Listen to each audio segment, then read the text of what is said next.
in my division that got rid of their coach. Raheem Morris after 2 seasons.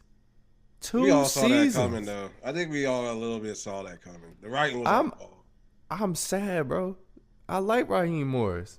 I, Arthur, I when hate I I saw hate the Arthur Blank. Falcons. Now here's the thing: when I saw Arthur Blank do the mafia handshake on the field, I knew, I knew he was gone. He hit him with the mafia handshake, like the "you did a good job, but now your time is up." Yeah, I Well, saw it. I well, to saw it. be honest, there was no reason for them to struggle with a Saints team that started that didn't have any of their offensive weapons start except for the I think the quarterback. final So straw though was Arthur Blank had to watch Panthers fans celebrate in his stadium because his team was not good enough to win, so they had to help another team in the division win the division. That's just terrible.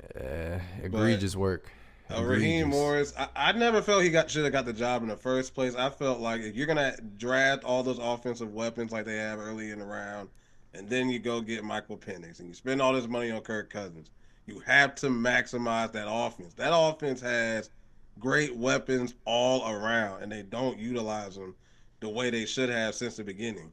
Bijan should be a top 2 or 3 back right now, which I he's on mean, his he way is. to. I'm But about to say he is, he's on his man. way, but he hasn't been used like that. They just started using him correctly this year. He should be like a workhorse, like McCaffrey is. Like he should be getting the ball the same amount of times as McCaffrey does. Like he should be up there in all scrimmage yards and all that stuff, which he is this year, but it hasn't always been that way.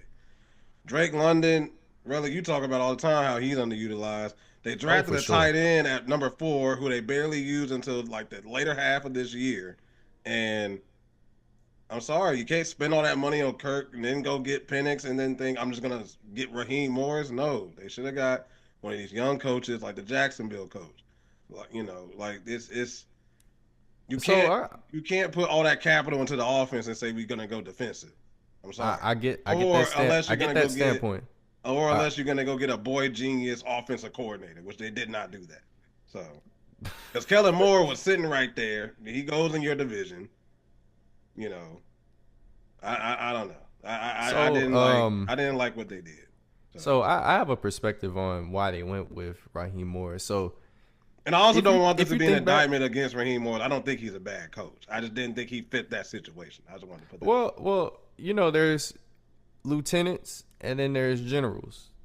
I just don't think that he's one of those coaches that is a general, but I do think that he's also a very great defensive mind. But here's my there. Well, he had the perspective. Falcons balling on defense this year for sure. Yeah, yeah, in spots. But